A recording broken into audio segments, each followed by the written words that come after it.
Hello students, in today's session we will learn about the taxation. Now what is tax? Tax is a price every citizen has to pay to the government. Why taxes are levied by the government? That is to generate the revenue of a government. Taxes are levied by a government to generate the revenues, that is for the functioning of the day-to-day activities of a government, or to for maintaining the law and order. For the security of a countries they need a revenues. So for that the taxes are levied, or for the welfare of the public, for the betterment of society, or for the development of a country. The government is need a revenues or a income. They need a money for the day-to-day functioning of a country. So the government is levying the taxes. So the study of the income and expenditure of the government, the study of income, how government is raises the income,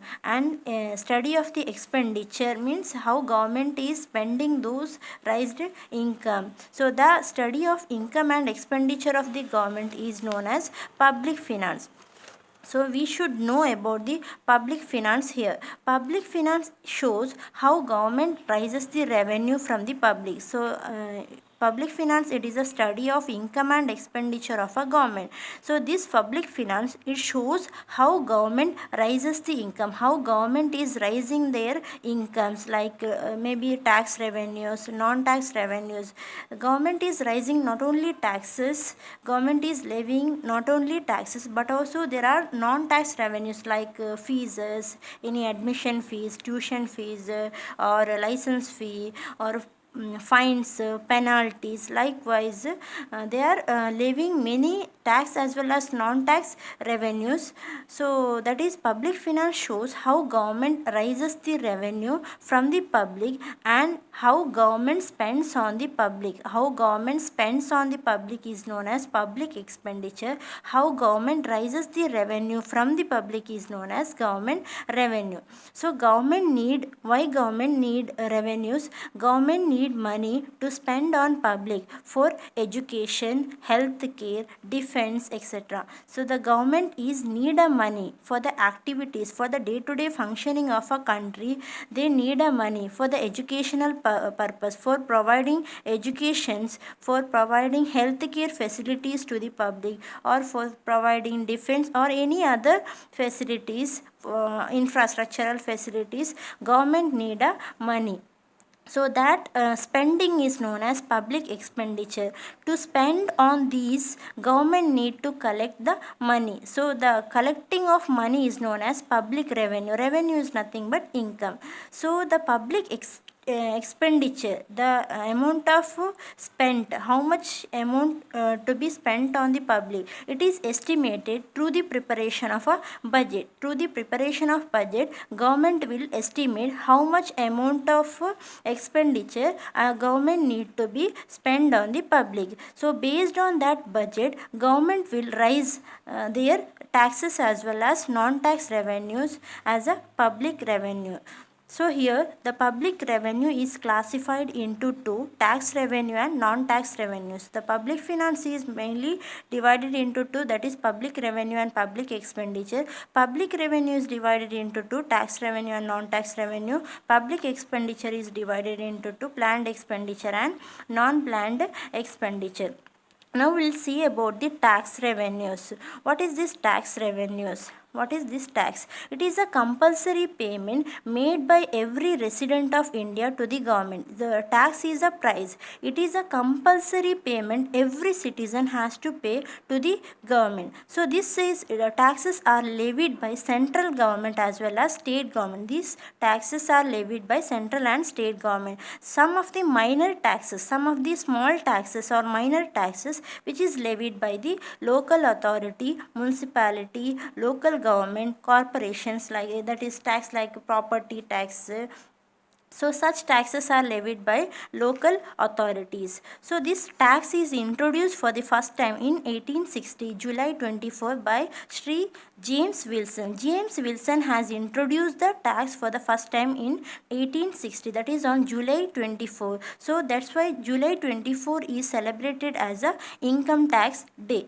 So here Ministry of Law passed the Income Tax Act. Ministry of Law passed the Income Tax Act on 1961. IT Act is implemented on 1961. So the rate of tax changes in the tax rate system is specified by Annual Finance Act. Annual Finance Act, through the preparation of budget, they will specify the rate of tax applicable to the income tax.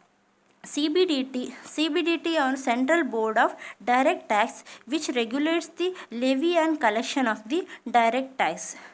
So now we'll see what is non-tax. Non-tax is nothing but the tax revenues collected by a government other than the form of taxes. That is fees, like fees, admission fee, tuition fee, license fee. Government provides some of the services to the public. For that they will levy fees. So that those fees are the non-tax revenue of a government. For the violating the rules of, like if a public parks the vehicles under non-parking area, or if a public violates the rules, they have to pay a penalty or fines. So like such non-tax revenues are also the income of the government, also the revenue of a government. Now we'll see there are two types of tax: direct tax and indirect tax. Now let's see, there are two types of taxes: direct tax and indirect tax. Direct tax means it is a tax, it is directly paid to the government. It is by a citizen of a country, it is directly paid to the government. It is a tax. Incidence and impact of tax is on the same person. Means the burden of tax does not shift to someone else. The incidence and impact of the tax is on the same person. Means the one who earn an income has to pay the tax. It is not shifted to someone else. So example is income tax, property tax, capital gains tax. The one who have an income has to pay the income tax.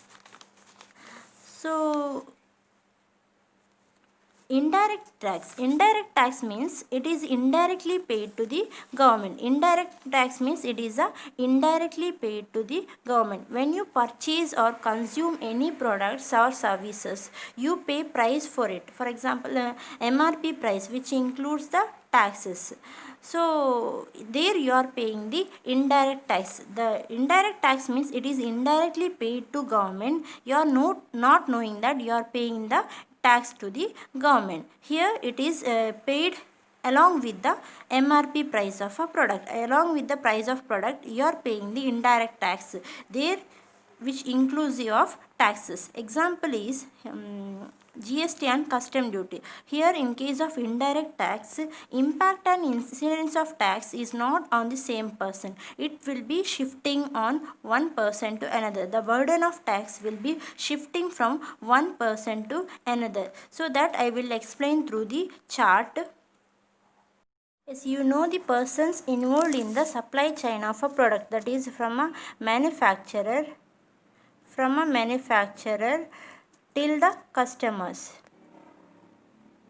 So from a manufacturer, next supply chain is the distributor, and the next one is wholesaler, retailer and customer. So this is a supply chain of a product. Manufacturer manufactures the product and ultimately the customers who consumes the product. This is a supply chain of a product. Now see how this the indirect tax is shifting on one person to another person. So see here, manufacturer manufactures the product. He manufactures the product and he will sell the product to the distributor. He will sell the product, that is cost plus tax. While selling the product, while distributor, when he buys the product, he has to pay cost along with the tax to the product. So cost plus tax he has to pay when he sell the product. Again distributor, he will sell the those product to the wholesaler. Again he will the wholesaler will pay cost plus tax for the product what he purchased from a distributor. Again the wholesaler will sell those products to the retailer. Again cost plus tax is paid to the wholesaler whatever the product is purchased by a retailer. Next the retailer will sell those products to the customer and the customer will pay cost plus tax to the retailer. We are the consumer or customers who purchases or consumes the product. When you purchase the product, we will pay the cost plus tax to the retail shopkeepers. Now see how this tax is shifting from one person to another. So here manufacturer, the one who registered under tax, he will pay the tax to the government. He will pay the tax to the government.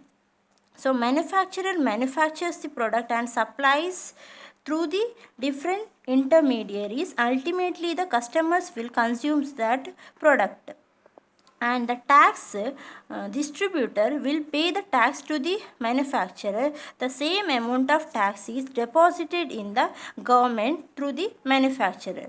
The distributor has paid the tax to the manufacturer, and again he collected those tax from the wholesaler. When he sells those products to the wholesaler, he will collect those tax plus cost from the wholesaler. Again wholesaler who will sell the products to the retailer, he will collect those cost and tax from the retailer. Whatever the taxes he already paid to the paid to the distributor will be collected from the retailer. Understood? Whatever the tax he paid to the distributor when he purchased the product from the distributor, he has paid the cost plus tax.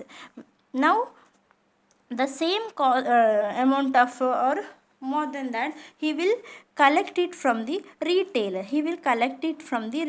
So means the tax, it is shifting from one person to another. Actually the tax is paid by the manufacturer to the government. The burden of tax of a manufacturer is shifted to the distributor. When he purchases the product, he will be paying the tax. When the wholesaler purchases the product, he will be paying the tax. And when the retailer purchases the product, retailer will be paying the tax. So the tax is shifting, and ultimately the tax is paid by the customer. The one who pays the tax is a customer. From customer cannot put a burden of tax to someone else. The burden of tax customer cannot put, but in the supply chain here manufacturer, the one who pay a tax, will put his burden of tax to the someone else. Understood? So the customer ultimately the payer of a tax here.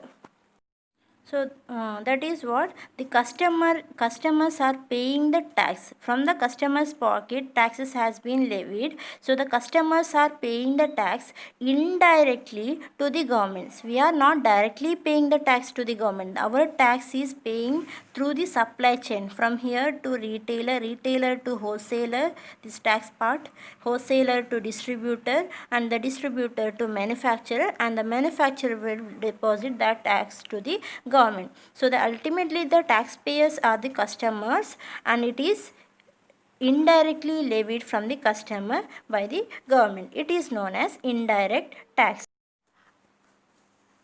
Under direct tax, the main important tax, that is income tax. Now we'll see what is this income tax. Income tax is a tax, it is levied on the income of an individual. It is levied on the income. The tax levied on the income is known as the income tax. Income of any person is known as the income tax. The one who earn a income has to pay the income tax directly. The one who earn a income has to pay income tax directly to the government. So here in the supply chain, in the previous in the supply chain, the one who earn a income, manufacturer is manufacturing, he is doing a business, he is earning a income, he is directly paying the tax to the government. So that is what the one who earn a income has to pay a income tax.